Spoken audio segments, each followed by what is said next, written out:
Hey guys, good evening. Today's June 8th, 2024. This is the Uncommon News Channel, and today I want to talk about the draft. I know this is a very common subject for us to be talking about here on this channel. Nevertheless, the points that I'm about to make are uncommon.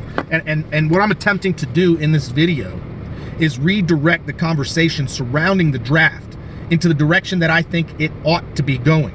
The conversation surrounding the draft right now is veering off into this rabbit hole of nothingness, okay? I want to take it back onto the direction or into the path that I think the conversation should be.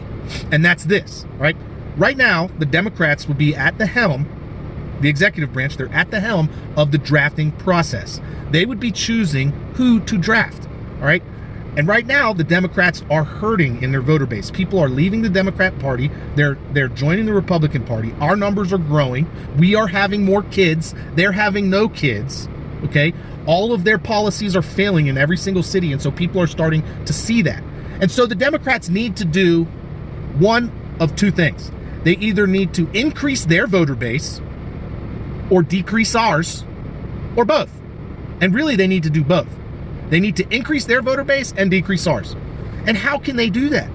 What's one of the ways they can do that? Well, damn, they could start a war, draft our kids, send them into the meat grinder, have them slaughtered by some drone hovering 500 feet above that they can't even see, wash their hands of it a couple years later after our kids have all disappeared, replace them with illegal immigrants who will definitely be loyal voters because the Democrats are giving them everything they could ask for, okay?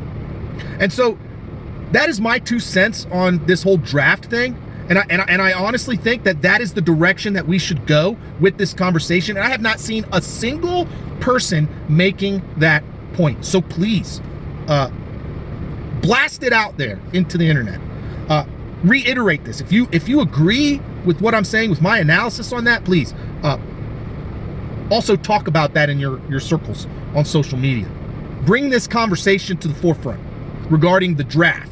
Okay, because it's not about trans rights, you know. It's not about whether or not there should be a draft, whether or not women who identify as men should be drafted, or men who identify as women shouldn't be drafted. That's not. No. This is an attempt to reduce the numbers of Republicans. Most wars are just population control. Okay, that's, you know, they're population control and an attempt to steal resources from people that can't defend their own resources. That's what it is. That's what it always is. So anyways, guys, you know, the one hope that I have for this whole potential draft and World War III is that the American man is not as docile and incapable as the men in Ukraine. You know, the men in Ukraine, they're not packing heat 24/7, 365 like we are, you know. They're not ready for a fight at any given moment, but we are. And you know, my analysis as far as I think the way it would happen, if a recruiter or somebody tried to go and kidnap our kids and send them off to a war that we don't support, there's going to be a fight. Now, this isn't a warning, right? I don't have a kid that's able to be drafted. All my kids are young, and I'm too old to get drafted. So I'm not worried about people coming to my house and dragging my kids out or dragging me out, right? That's not going to happen to me. But what I do see is that people that think like me are not going to put up with that shit. Because as soon as somebody comes to our house and tries to take our 19, 20-year-old kid to a war that we don't support, they're going to get shot.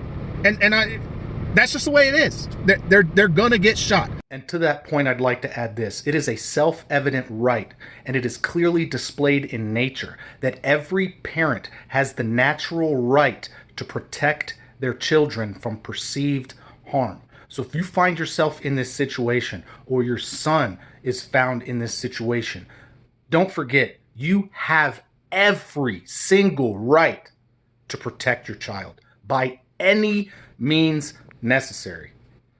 So these recruiters have got to wear body armor when they go and do this. They literally have to do tactical planning before they try to do this. And man, you know, let me tell you one thing about Billy Bob, okay? And everybody in Appalachia like Billy Bob. They all have a Remington 700 with a Leupold 3 to 9 by 40 on top, okay? They're tack drivers. at 500 yards, and they can hit a gong the size of a human head at 1,000 yards. Okay, so these men know how to fight. They know how to hunt. They've been doing it their whole lives. And it'd be nothing for them to put down somebody that's trying to kidnap their kid and send them off to go die by a drone strike. Okay, so that's the way I see it. I think that's the direction the conversation should be going. Let me know what you think in the comment section below. If you agree, you disagree, call it a conspiracy if you want. I don't put anything past these psychopaths. You know, they want to reduce our voter base, increase theirs, and so what better way to do it than start a war, send our kids off to the slaughter, and then replace them with illegal immigrants that are primarily from communist countries. Just saying. Anyways, guys, if you like this video, you want to support what I do, there's a link in the description box where you can do that. I'd greatly appreciate it. Thanks for watching. Thanks for listening. Don't forget to hit that thumbs up on your way out. Like, share, comment, subscribe, and as always, don't forget, help out your neighbors.